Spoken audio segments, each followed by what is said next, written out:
Hi.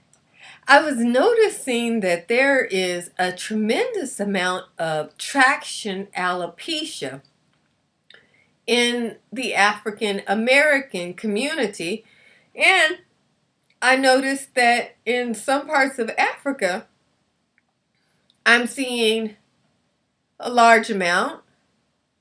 I also noticed that in the Caribbean communities, specifically, I've been to Jamaica, and in Jamaica, I noticed a large amount of traction alopecia.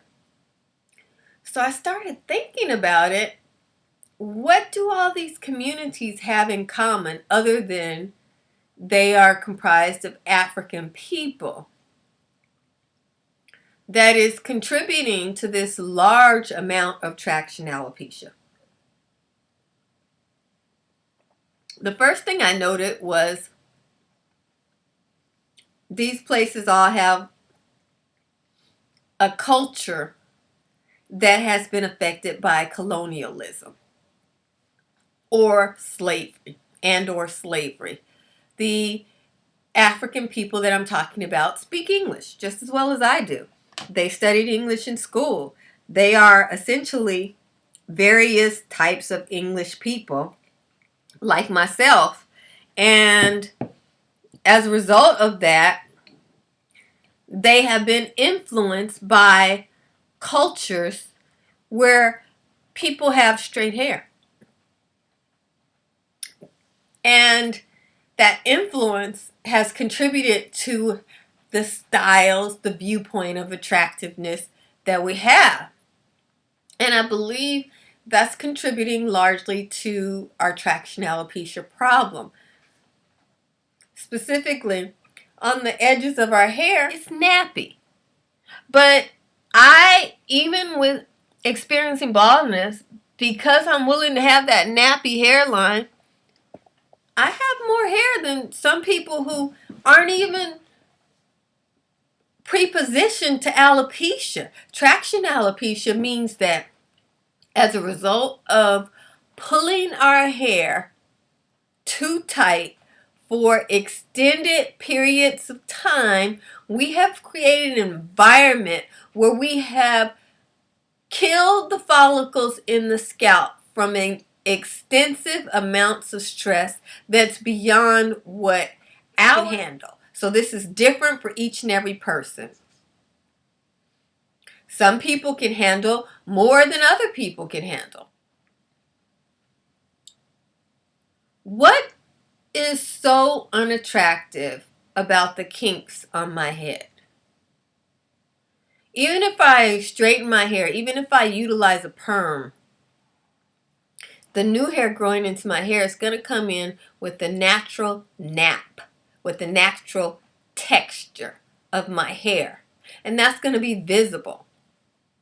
So if I take this hair and pull it like this, and I keep it in that position by maybe brushing it tightly and pulling it into a hairstyle so that I can keep that straight end versus that. That's a lot of stress if it is constant. If I'm using gels to straighten this hair beyond what is its natural comfort zone and keep it there consistently, that's tension. If I am braiding my hair so tightly that you can no longer see any of my natural texture, and I create a mirror like straightness and shine from the amount of tensions that I'm utilizing with these braiding styles. Some people braid so tightly that when they smile, their skin rips.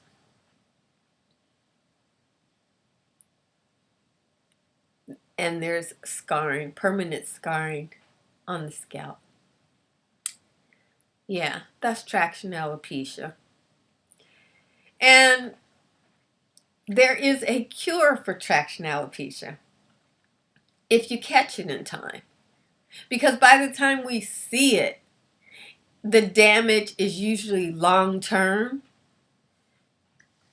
You may not, or I may not be able to wear a tight ponytail like somebody else can. My scalp may not be able to take that amount of tension of pulling that hair into a tight ponytail and slicking it down every day. Even in a puff, if you are natural. If the edges of your puff are so slick and tight, like that, all the time, that tension over time can build up and cause traction alopecia.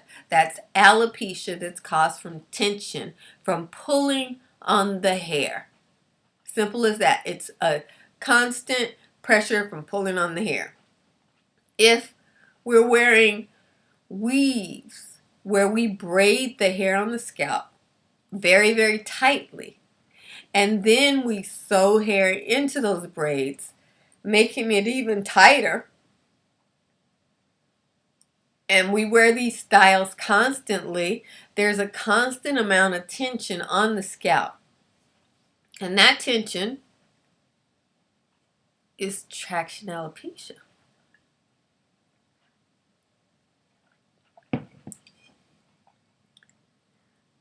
You get where I'm going with this?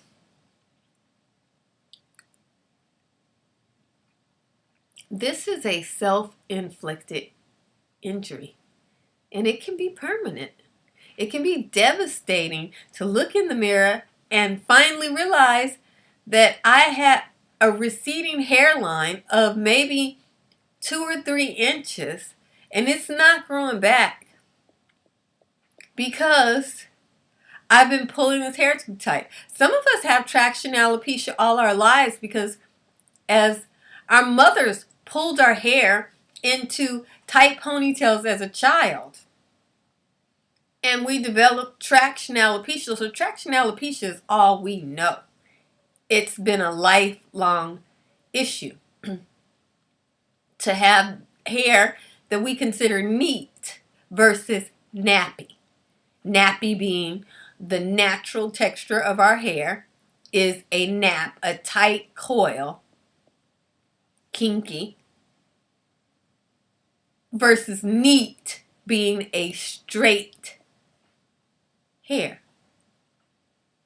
And we've developed all kinds of techniques to acquire the look of someone else's hair.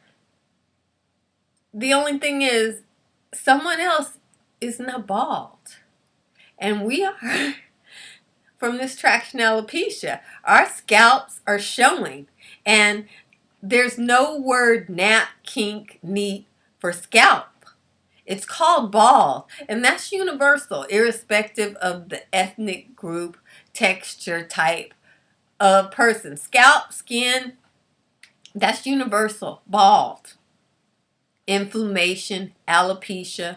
The term is universal. The treatments are the same, irrespective of the person or how you got there. Why do we need to do it to ourselves? So I'm suggesting to you, you see those naps on my head? If you have curly, kinky, coily hair, get comfortable with having some naps in your braid styles. Braids are our culture. Cornrows are our culture. That's our culture. So we can exist with our culture without maiming ourselves. Some of our cultural edicts maim us, and it's time to let go of those.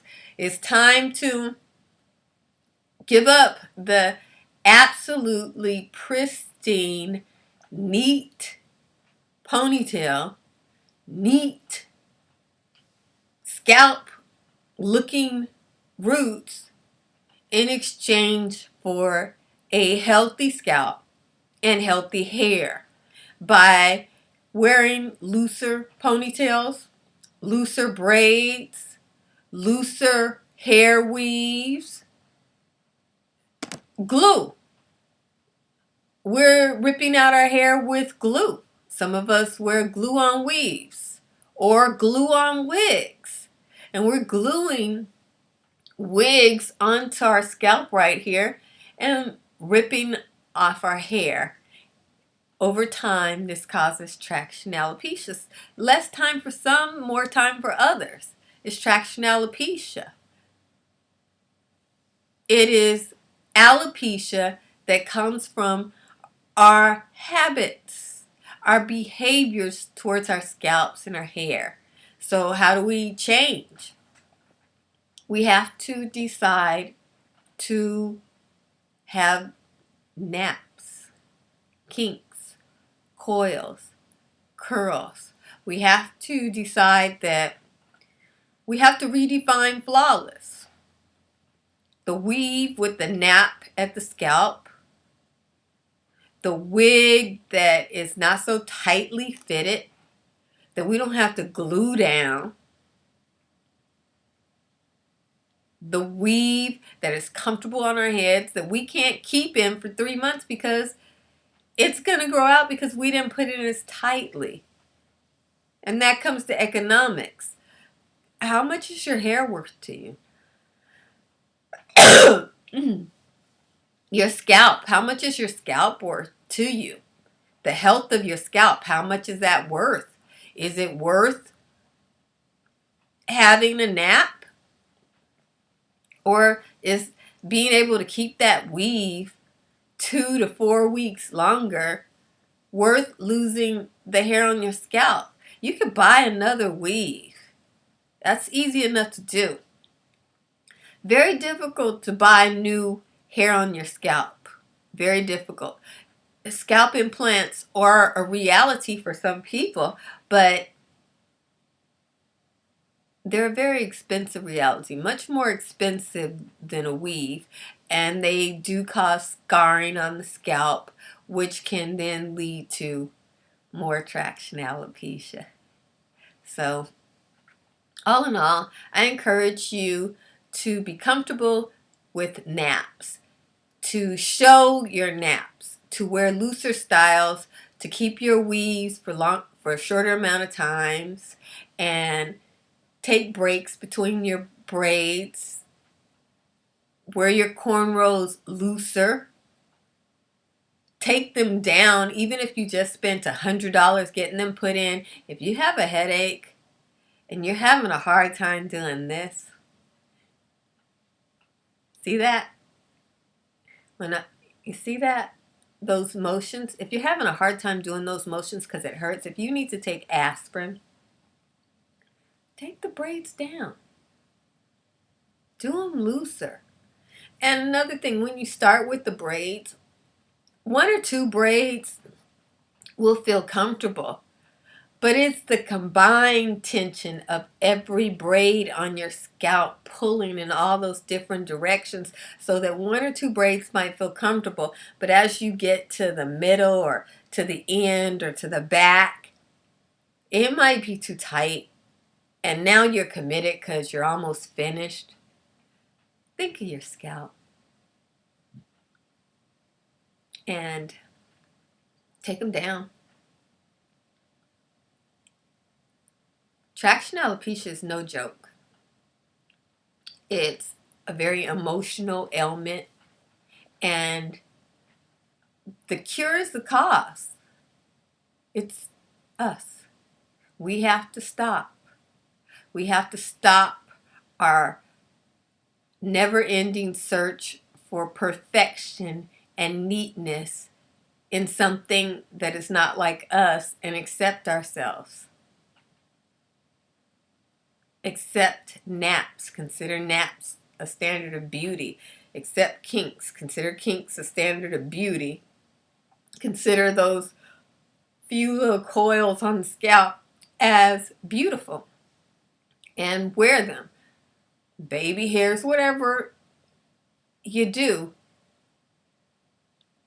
We have a culture of straightness and it is causing us harm. It is causing our traction alopecia, the way we want to see our styles, pull tightly like this. I mean, look at me. I look bald. But this is what we want. And then we're shocked when we go bald. And all of a sudden we're like, oh my God. Because it doesn't look nice when it's patches of circles of baldness on your scalp. It doesn't look nice then. But you wanted that look. You wanted to pull your hair to that look, and so the hair finally gave up and said, have it. I'm just saying, before you have to treat it, stop the behavior that is causing it. Take the braids out. Take the weave out. Quit buying the aspirin. Take it out. That's all.